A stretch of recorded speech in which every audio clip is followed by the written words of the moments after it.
Are you an HR department of one, trying to figure out how to balance task and strategy while keeping up with changes in regulatory compliance? Do you need a fresh outlook on old topics? Then stop what you're doing, grab your coffee, and get ready to recharge. If you have people, you have problems to solve and things to do. Your host is Brenda, a 20-year human resource professional, ready to explore the HR industry with veterans of business and life with fresh eyes and new ideas. Learn about the rapidly evolving changes in employment law around the country, as well as new tactics to deploy and build engagement in your workforce. If you're looking to implement new practices to make your job easier in HR, then this podcast is for you.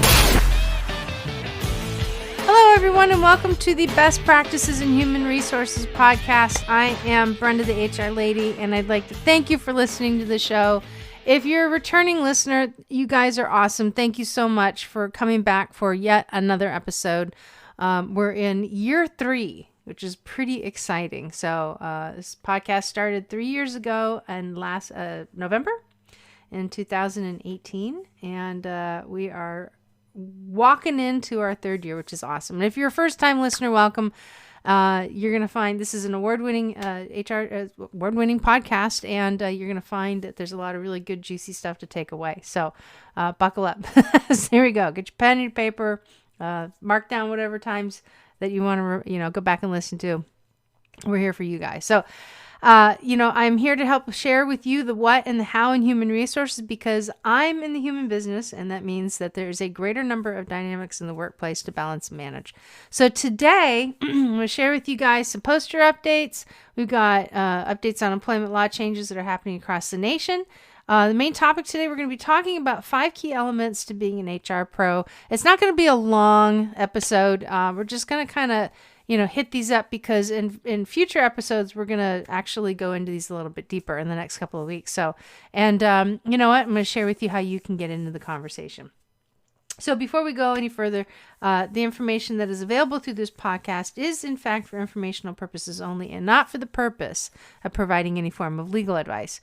You should contact your attorney to obtain legal advice with respects to any particular issue that you might be having. If you do not have an employment attorney, go ahead and may reach out to me, and I would probably be able to refer one to you through our friends over at Jackson Lewis. All right, so want to throw this out there real quick because this is something that is buzz in the news, and I've been contracted to deliver a webinar on mandating the long-anticipated COVID vaccine. And registration has opened this week, and the session is going to be held on December 15th, next week, at 1 p.m. Eastern Standard Time. It's a 90-minute session with room for Q&A at the end.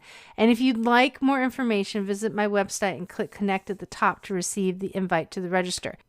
Okay, so poster updates. Haven't had any changes over the past week, but I do want to share with you guys what is coming for January 2021. Now, I anticipate this list continuing to grow as more and more updates become available from the various states. Then we'll get that information out to you guys. But here's for those states that have poster updates for 2021. We know this already. So if you are in Minnesota, Washington, Vermont, Maine, South Dakota, Montana, Ohio, Arizona, and Florida, you guys have poster updates, and those posters need to be up and accessible by January 2021.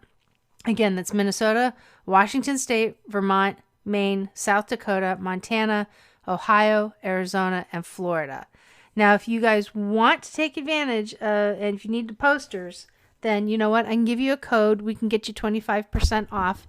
And this is going to be available through December 31st. So if you go to laborlawcc.com, that's www.laborlawcc.com. These are our friends at Labor Law Compliance Center. You can use the code POSTERS2020, and you get 25% off through December 31st. So take advantage of it. Go ahead and jump on, get your posters. You will need a federal poster. You will need a state poster. And if you are a federal contractor, you are going to need the federal contracting posters. Usually when I do an on-site visit and I see My clients, especially new clients, usually they'll just have the state poster up. You actually need at least both the federal and the state. Absolutely, hands down for both of those. And if you're a federal contractor, you also need the federal contracting poster as well. So, helpful tip. All right, so I want to talk to you guys about employment law changes and headlines across the nation. You know what? Believe it or not, there is no new HR news, and that is hard to swallow. But everything right now is all focused in on COVID changes at the state level. So my guidance to you guys, because there's so much of it that's happening. Look, we're about ready to roll into the next, I don't know, I lost track of how many times that we've rolled into this, but we're rolling into another period of ambiguity. And what I mean by that is that we've got the FFCRA, which is expiring at the end of this month. Stimulus packages are in discussion. We have no idea what's going to happen past December 31st. Emergency sick pay and emergency FMLA is actually ending on December 31st. So we don't know what's coming next, if there is anything coming next. So, and Congress is also working on making sure that they can keep the government open in December. So, a lot going on in that area. So as soon as we get any information on that, we're going to get that stuff out to you guys. But it's something that we're watching. The team is watching. I'm watching. And like I said, we're going to get that out. But right now, everything is all state specific. There's just so much that is coming out. My encouragement to you guys is just stay tuned to your particular state on what is required, or your municipality, or both. There's just, like I said, there's a lot of it, and it would be it'd be like a whole hour literally to talk about it. So when you only need to focus in on you.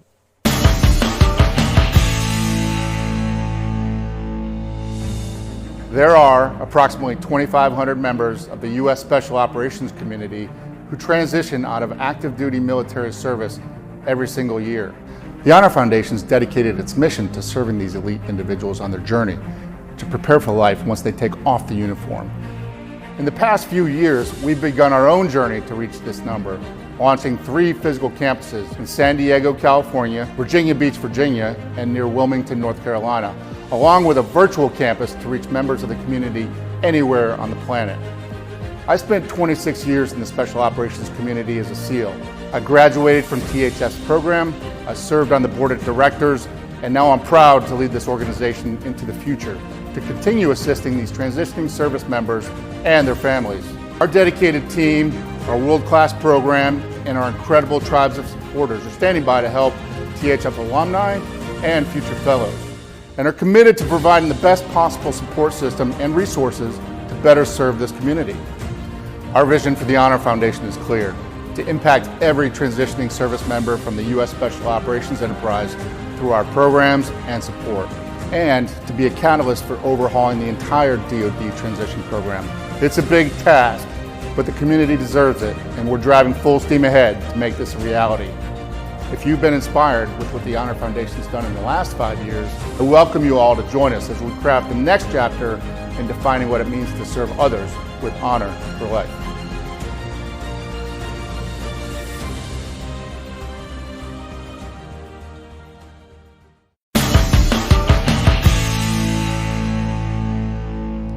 In today's main segment, I want to share with you what I believe to be 5 key elements that will help you become a successful HR pro.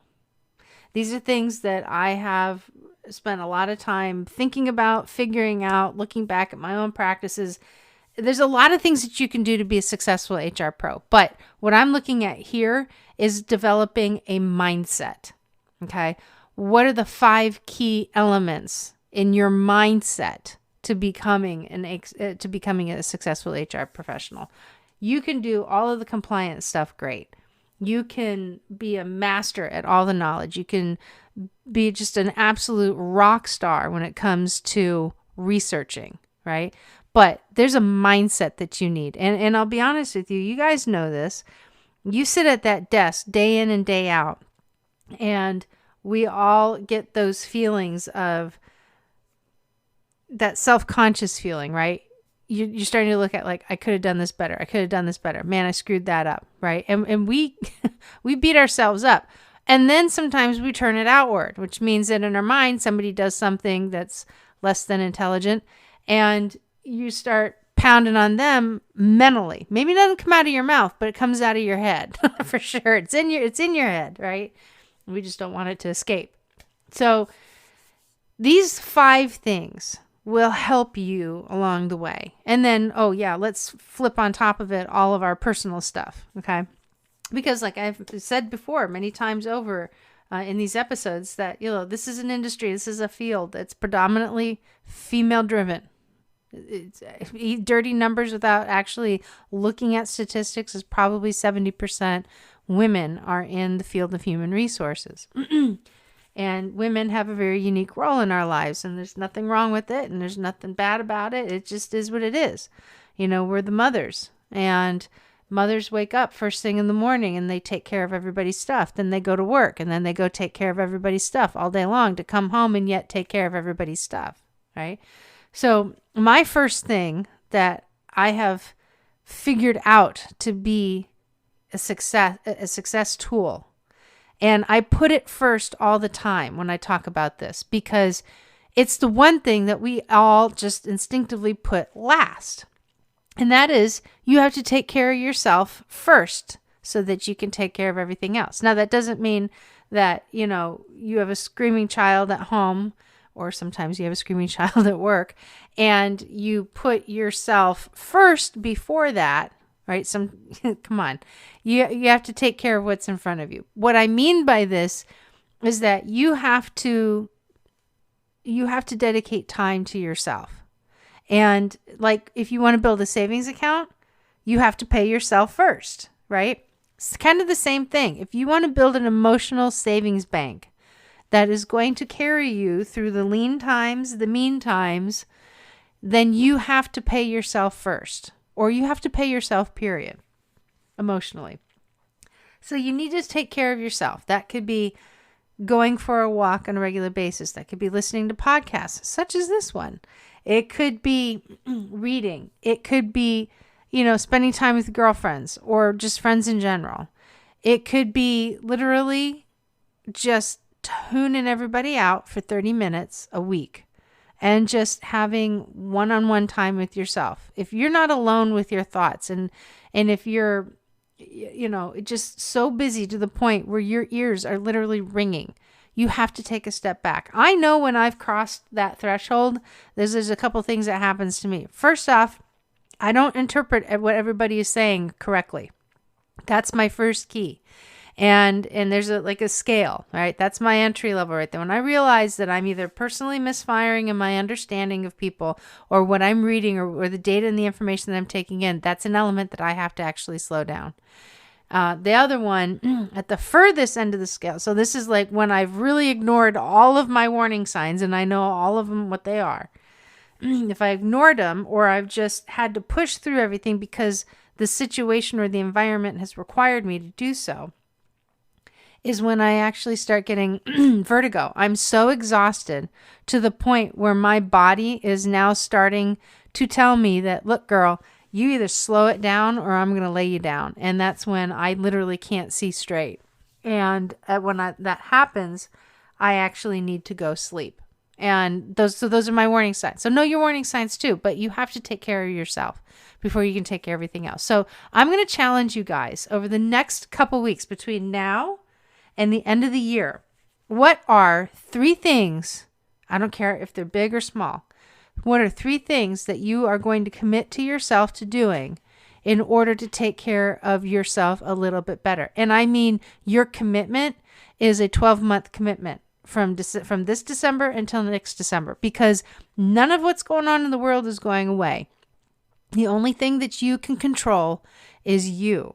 So why don't we all focus together and help figure out how we can help ourselves out so that we can help everybody else out. Okay. Second one is develop the mindset that your boss needs you. Okay. What your boss doesn't need is you coming up and constantly like nagging and ragging and just like, oh, you got to do this, you got to do this, you got to do this. All right. That's not what I'm referring to. Your boss needs you. Your boss needs to to have you as that partner. Sometimes it takes a little work to help build that aspect of that relationship. Sometimes it takes jumping in front of a freight train and saying, dude, you need to stop, like now. And other times it just means that you have to sit back and listen. Okay. And there's a lot of different ways that, your boss needs you, but your boss does need you. And if you are feeling that you and your boss do not have a great working relationship, this is an awesome time to actually work on that. You guys, there's a number of tools out there that you could do. If you've got questions and you want recommendations, reach out to me, right? You can go on a website over at brendathehrlady.com. You can schedule a 15-minute discussion with me. It doesn't cost you anything, right? So it's a complimentary 15-minute discussion. If you want guidance or advice on how you can build your relationship, by all means, go ahead and set up a call. I'm happy to talk to you about that stuff. I can direct you to a couple of tools. Maybe we can even set up some coaching. It's up to you, right? I'm only here to help facilitate that because I know what it feels like when you've got an awesome working relationship with your boss. I've had a couple of them and they're just phenomenal. I also know what it's like when your boss isn't paying any attention to you, and that sucks. And I have had a couple of those as well. And trust me, I work very, very hard at maintaining my good, positive relationships with my bosses that want a relationship. And I don't do a lot of investment for bosses that are not willing to, be part of that. Matter of fact, our relationships are very short term. So that's just me. So, just remember your boss needs you, but your boss is also dealing with a lot of stuff. Your boss has all of the problems in the company, every single one of them. They have more problems than anybody else, and they only have so much of a bandwidth, and they will snuff out all of that stuff that's in the fray.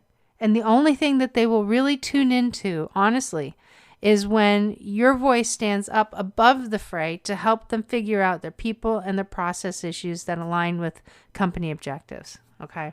So, a couple of resources we can help get you tuned in. All right. Third mindset is building a mindset around communication, because communication is key. And if there's anything out there in this world that we need more of, that we need to constantly work on more, is our communication.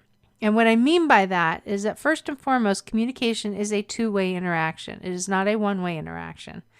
And you've got the speaker and the receiver. And if the receiver is not picking up what the speaker is laying down, either the speaker needs to make an adjustment, which is probably going to be the course of action that would need to take place, or the listener needs to take a little bit of action. More than likely, the listener is not going to take that step. So you as an HR leader, you as an HR subject matter expert, you as the HR champion, you as the HR pro will likely 99% of the time be the person that is going to have to regroup and make sure that the receiver is catching what you as the speaker are saying. And sometimes that means you have to reiterate yourself. I mean, sometimes you have to repeat yourself. But if you see that that person is not clear, and they may say, oh, yeah, I get it. Okay. You just may have to just do a little quick. It's like, okay, so just to make sure that we're on the same page, revisit with me what it is that you heard or what you understand. And if they're not getting it, got to revisit it, right? So communication is key. Communication is key also when you make sure that people are not assuming anything that you say. You have to make sure, if you really want to be good at this, you have to make sure that people are not making assumptions around what you're saying. If somebody is repeating something that's not accurate, make sure you correct that, and correct it in a very generous manner, right? There are times where people just like, well, you said this and blah, blah, blah. And I've turned around and said, hey, you know what? I'm good if you quote me. Just quote me accurately. Okay. Just make sure it's accurate. And that's not on me. That's on you, right? But if you communicate something, you have to to a group of people, you have to make sure that your communication is far reaching and actually goes deep and it gets to the people that needs to get down. So you have to, you're going to find yourself in this job and you're probably going to go, yeah, no kidding, Bren. you're going to find that you are going to repeat yourself a lot. I mean, a lot. And years ago, I'll tell you a really funny story, actually. So years ago when I was working for CarMax, we had rolled out a brand new HRIS system. And we didn't have HRIS systems, not like this, to where we actually introduced an employee self-service platform. And then we had a manager self-service platform, right? So it was a big project, and it was a really big deal. It was just kind of the birth of HRIS systems as we know them today. And it was a lot of work. It was probably easily about 7 months of my having to reiterate to people where they could find this, where they could go look for that, how they could download the paycheck stubs, where they can get access to this policy, this information, that information. Did they read this? Because all the information, I mean, it was just, this is like all I did. And there were days where I was just like, oh my gosh, I can't wait till this part is over with. And so we were at a Christmas party and a gentleman who became a sales manager, who's actually, I found out the other day, is still there to this day, comes up. I'm standing next to my boss, who's one of my favorite people to work for at the time. And he comes up and he says, oh yeah, I want you to meet my wife. And, this is, the location general manager, blah, blah, blah. And this is Brenda. Have you read the instructions yet, Neckvaddle? And we all just died laughing. And I looked over at my boss. I said, I want a raise. I said, that right there was the best testimonial I could possibly have ever gotten. That's like it's taking my performance review and throwing it right out the window. And it was so funny. We just died laughing. But, but he followed that up with, he said, no, in all seriousness, he's like, Brenda is really, really good at making sure that people understand where they can find information and how to go about doing it. And if they can't find what they're looking for, or if the information that they have read doesn't answer their questions, she helps them take it to the next level. So that was that. So communication is key. All right.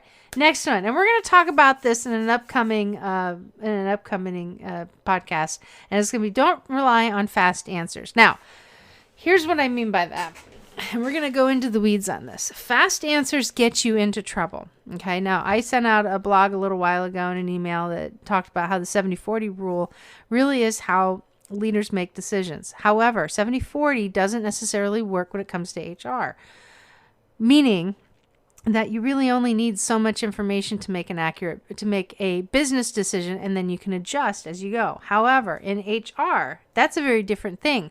We can't make decisions based only off of 40% of the information. So the whole concept of that is, in the 70-40 rule, is that you only need 40% of the information in order to make a good business decision. If you wait till you get 70, you've waited too long. All right. And you may have missed an opportunity, or likely have missed an opportunity. In HR, if you only make a decision based off of 40% of the information, you are opening yourself up to liability because you haven't done enough research in order to get the appropriate answers. And what I see all the time, and when you look at groups, and if you come into the Next Gen Women in HR group, you'll see that I'm actually asking deeper and probing questions to better understand what people are posting on the site. So that way we can get, hey, you might want to consider this, or you would probably want to reach out and look at that, right? But in these other open groups that are out there that are not moderated and not regulated and don't have, an HR pro that's been doing this for long enough at the seat, what happens is that people give short answers. And if it's an individual who doesn't have a lot of tenure, goes, okay, great, thanks, and then acts on that without actually doing more research into whatever the situation may be. And I'm not talking about like quick answers like, where do I find an I-9 on the web, right? I'm talking about, this employee has done this to somebody else, and I'm trying to figure out, what would you do? Or I'm looking for an answer about this particular thing. Or does anybody have a policy on this, without really fully knowing the backstory of it, right? That's what I mean. Those are the risk of quick answers that you can find online. Or if you're doing an investigation and you don't ask deep questions, in other words, you don't do critical thinking, you don't take advantage of that to say, there's some weird behavior going on here.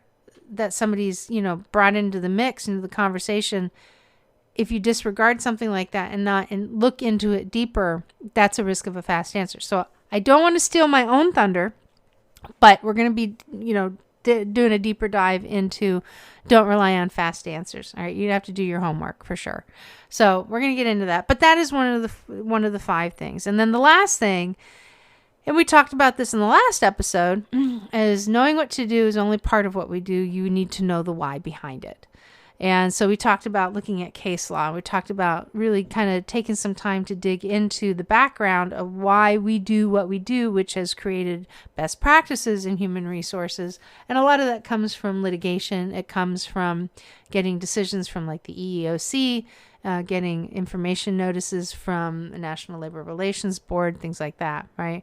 So we talk about those things. So those are the 5 key elements to being a successful HR pro. Now, if you want to find out about that last one, knowing what to do is only part of what we do, and because you need to know the why, then you know what? Jump on over and listen to episode number 88. And like I said, we have other topics coming up. We're not going to spend a whole lot of time because, we're wrapping up the year. There's a lot going on.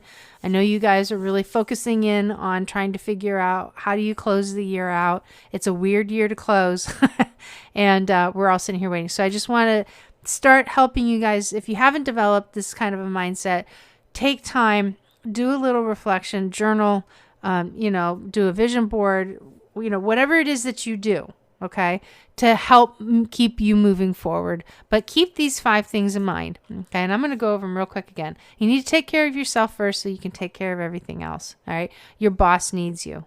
Communication is key. Don't rely on fast answers. And knowing what to do is only part of what we do. You need to understand the why. So look, you get this mindset in, regardless of whatever comes your way, these 5 elements are going to keep you, this mindset is going to keep you above that feeling of drowning that sometimes we get, and everybody gets in work. But for us specifically in human resources, this will help us keep our heads above what we feel is that water line, is that water level.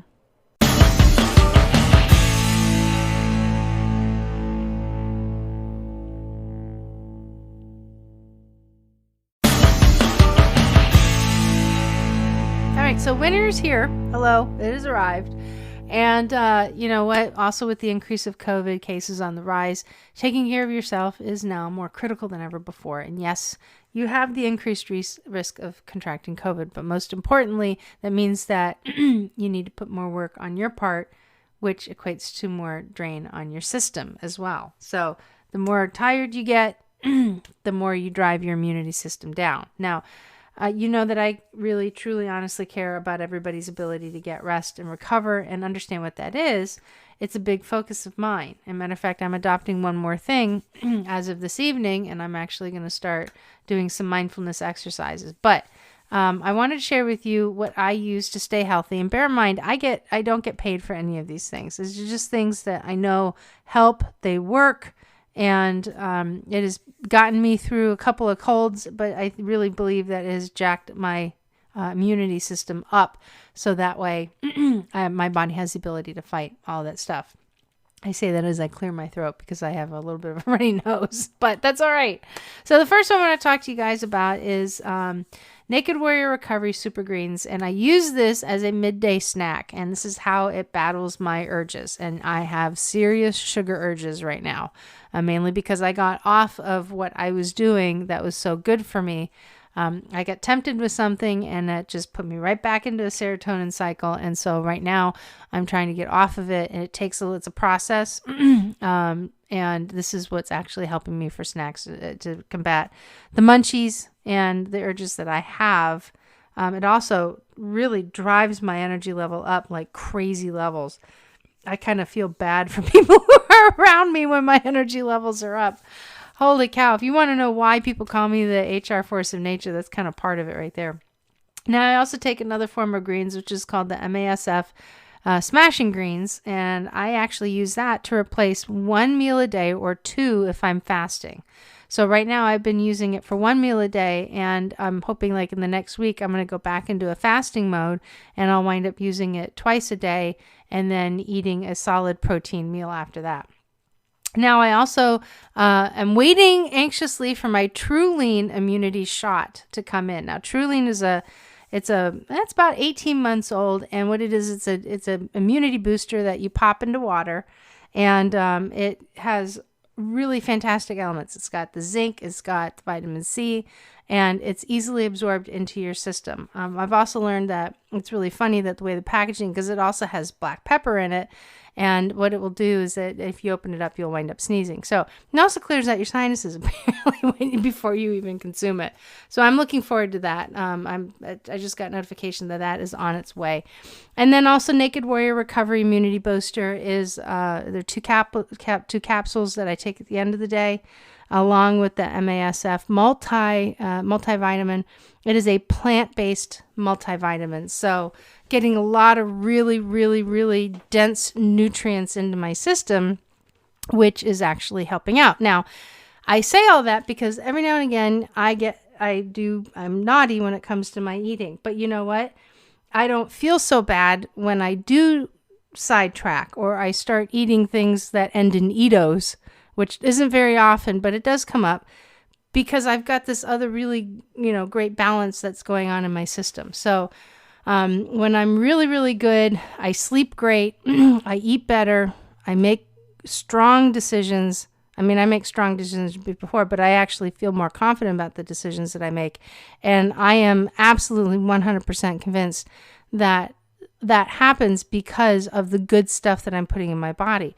When I start getting into eating things that end in Edos and piling it on with like things like cheese and chili and, that's fine periodically. But when it becomes the norm and not the exception, I get sluggish. I actually can feel my body swelling up. You can't move your hands, you can't move your feet. And God forbid, if I'm off sugar for a while and I start eating it again, I actually feel like I've been poisoned. So it's interesting, right? And it's something that you guys can, just make small changes. You don't have to go all in and crazy like that, but give yourself a boost to your immunity. And these are 5 different ways that you can actually do that. And you can only just take one if you want, but give yourself a little bit of an immunity boost. And if you'd like to learn more, follow me on my social platforms where I will share a lot more of this information on a regular basis. The HR Planner. Holy cow, you guys are awesome. We are literally burning right through everything that has been printed. And I'm super excited that it's out. It is available for purchase. We're already nearly sold out and are going to be reprinting again here real soon. If you'd like to take advantage of getting that head start on the new year, you can get ahead of the game by ordering your copy today and get 15% off by using this code HRPlanner21 until December 31st. What's awesome about the planner is that it has it's 60 pages of really great information in there. It's got a list of the laws that you need to adhere to by company size. It gives you a breakdown of like the difference between an HR generalist and tasks and duties of an HR manager, knowledge, skills, and abilities, your KSAs. It has a lot of that really strong information because I find that a lot of people, they don't really kind of know what it is that they're supposed to do. Or they're actually working, when I work with people in the coaching program or, on career advice and how do I get ahead? This is a really great way for you to start looking ahead to saying, okay, I need to get better at do this. I need to learn how to do this. Ooh, there's something on there I can put on my list, right? It's a really great tool to help you plan and move forward. Plus, some people don't have a job description. This will help you formulate a job description for yourself so that you can actually work with your boss to put one in place, or maybe enhance the one that you have. Either one. It has a 12-month compliance overview calendar. It has information in there for federal contractors as well. What do federal contractors need to adhere to in order to be compliant? Because that code of compliance gets really skinny when it comes to being a federal contractor. And you don't want to be in a position where you could potentially lose your contracts as a result of non-compliance. Also, it has 12 actual month planners with tools, tips. Oh, I made 3 words together here. Try that again. Tips, tools and reminders of tasks that you can do throughout the year. Gives you actual ways to look at, the whole year and plan your HR agenda out. And then towards the back end, we also have an HR checklist, plus a couple of other how-to goodies that are packed in. So I'm excited about it. I'm getting really great feedback. Can't wait till you get your copy. And Christmas is coming. So if you are an HR champion, let me tell you something. Gift yourself a copy or send one to a friend that you know who could be struggling, because there really is no better time than right now to extend a helping hand in this challenging world, because we're in it and because HR still has to function, even if COVID and all the other craziness out there is wreaking havoc. So all right, email me your HR questions. You guys know I love answering these questions. You can submit your question on the BrendaTheHRLady.com website by clicking on the podcast link from the menu, and down towards that bottom of the podcast page, you'll find a submission form for you to go ahead and post your question, which I may read and answer on an upcoming episode. Now, question that came through today is, what is the easiest way to fire somebody for incompetent performance? That's a loaded question. So, short answer, which I'm already telling you guys, don't rely on short answers, right? Straightforward, to the point.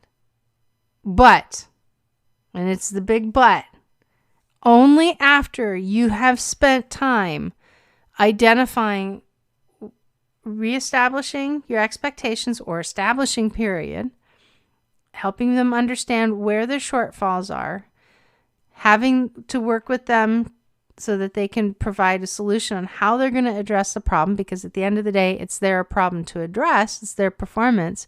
You just have to do your job, or, it could be a manager, not necessarily HR, but, your responsibility is to work with them to help them understand where the shortcomings are. It is up to them to be part of the solution. You don't have to fix it for them. That's not your job. Attendance is a really great example of what I mean by that. You can't fix somebody's attendance. They have to step up and actually fix the problem themselves. If the person doesn't know how to fix the problem, then you guys, that's your role. That's your job, helping them figure out how to overcome those obstacles and becoming a success. Because you can't meet people, you can't bring them up, you can't expect people to be at your level. You have to meet them where you are, and then where they are, and help build them up. So once you've done all that, and then you also have to make sure you document it. Right? You don't have to wait 6 months necessarily to terminate somebody for incompetent performance. If something isn't happening and you need it to happen soon, and you've given them the appropriate training, you've given them the opportunity. Look, if in 6 months they should have what it is that they're doing down, and they don't, look, you can consider it. But if it realistically will take somebody 18 months to fully absorb everything that they need to do in their role, then terminating them at 6 months is not wise, right? I mean, it kind of depends. I mean, HR people, I'm going to be honest with you, in this field in human resources, it's going to take you 18 months to actually start feeling comfortable that you're getting stuff, right? So if you're feeling uncomfortable and you're under 18 months, you can kind of give yourself a little bit of a break, because up until the first 6 months, you're like, what the hell did I just get myself into? Once you've passed that mindset, then you're fine. If you started a job and you don't have that shot of fear in your system, that you're like, oh my God, what did I just do to myself? Right? Once you have that and you keep going, you're going to be fine. You really are. But if you never have that conversation, look, you may want to have that with yourself. Maybe I've learned that in every job I've had, and a lot of other people that I've mentored over the years, every single one of us have had that, oh my God, what did I just do? I was so comfortable before. But anyway, so terminating somebody for incompetent performance. Look, when you're ready to have that sit down conversation, just be clean and clear about it. You don't need to, you don't have to judge them, or I wouldn't even advise, judging them, and just say, hey, listen, this just isn't working. We've provided quite a bit of opportunity, and unfortunately we just don't have anything, currently in place that we can move you into that you're, eligible or qualified for. And that could be the case. If it's not the case, then don't say it. But just, help them understand it's like, listen, this is just not a working formula. And, we're going to go ahead and separate. and just, keep it clean. Don't try and elaborate. Don't try and make somebody feel better. I mean, terminating somebody is never easy. And yes, people will be fine. I promise you, people will find a way. They just go through that, that instant shock of losing their job. But people will find a way on how to move through and, find alternate ways to make a living. That's just how we are. We're survivors. Human beings are survivors. But they will go through that initial shock, and it sucks, and that's just really kind of the truth of it, but they'll be all right. So in competent performance, just make sure that you have the conversations in advance. You're very clear. You give the opportunity. You document. And if it still isn't getting better, if the person is completely given up, then you know what? Just make a clean break. Pretty easy. Well, not easy, but it's an easier formula than sitting up at night trying to figure out how to do it. All right, guys, I'm going to invite you to join us over at the Next Gen Women in HR community. It's over in our Facebook group. It is a closed group. We talk about it when we're talking about at the Real HR Show. We want to make sure that individuals who are coming in are HR people, and that they are, we have an awesome group. Oh my gosh, we have 260 people now. It's not even a year old, which is just fantastic. I'm just so excited about it. And they're real people with real conversations in real time. And they're just a really, really, really awesome group of people. I have really enjoyed getting to know quite a few of them. And, geez, man, if you just want that connectivity and you want, you don't want to feel like you're alone, come on into the group, because we've got some good stuff happening over there. And, we share a lot of, periodically I might do a webinar. Definitely I funnel, updated news information to the group, things that I know will help out. And, there's a lot of really good value in there. But when you want to join in, you have to answer 3 questions. If you don't answer the 3 questions, unfortunately, we're not going to let you into the group. Because like I said, we want to make sure that we've got the appropriate people coming in. We've had a couple of individuals, who have not necessarily been HR people who have applied to get into the group, and we rejected them because we want to make sure that we keep our center and our focus on this. This is pretty good stuff. We also have a leadership course. It's a free course if you're an HR pro or an aspiring one and you're listening to this. I believe that there are six aspects to HR leadership. Today we talked about mindset. This course is on HR leadership, that in order for you to be successful, you must master them. Even if you aren't an HR manager and you're looking at really getting better at being a people leader, then these 6 aspects are going to help you out. And they are all available in my free HR leadership course at BrendaTheHRLady.com. I'm going to be honest and let you know that it is my secret goal to have you in our HR coaching and mentor program that's going to help you skill up and feel confident in your HR progression. Now, when you sign up for the course, you'll get my best practices and updates also delivered directly to your inbox as well. And if you guys are listening in and you're enjoying these episodes, do me a favor, hop on over to Apple Podcast or Stitcher or wherever it is that you get this episode or these episodes. And if you would leave your 5-star review, I'd really, really appreciate it. And if you'd like to connect with me on social media, by all means, please do so. I'm on Instagram, Facebook, and Twitter. Yes, I'm tweeting officially now. My handles are Brenda the HR Lady on all 3. You can also find me on LinkedIn. You can connect with me on Brenda Neckvatal. That's Neck, like the thing you want to choke. V as in Victor, ATAL. I also co-host another show called The Real HR Show with the famous evil HR lady herself, Suzanne Lucas, who writes for Inc.com, as she's contributed over 1,000 articles, and just she's a trip. I love working with her. She's great. And lastly, you can jump on the website at BrendaTheHRLady.com where you can connect with me directly. Simply visit the website and click connect at the top of the page. And again, you can get my best practices delivered right to your inbox. So guys, we've got a couple more weeks left in the month. And, look, just hang in there. 2020 is almost behind us. And I hope you guys have a wonderful rest of the week. Thank you for tuning in. Remember, you guys are important. You matter. And looking forward to sharing a few more episodes with you guys in 2020. Talk to you later, guys.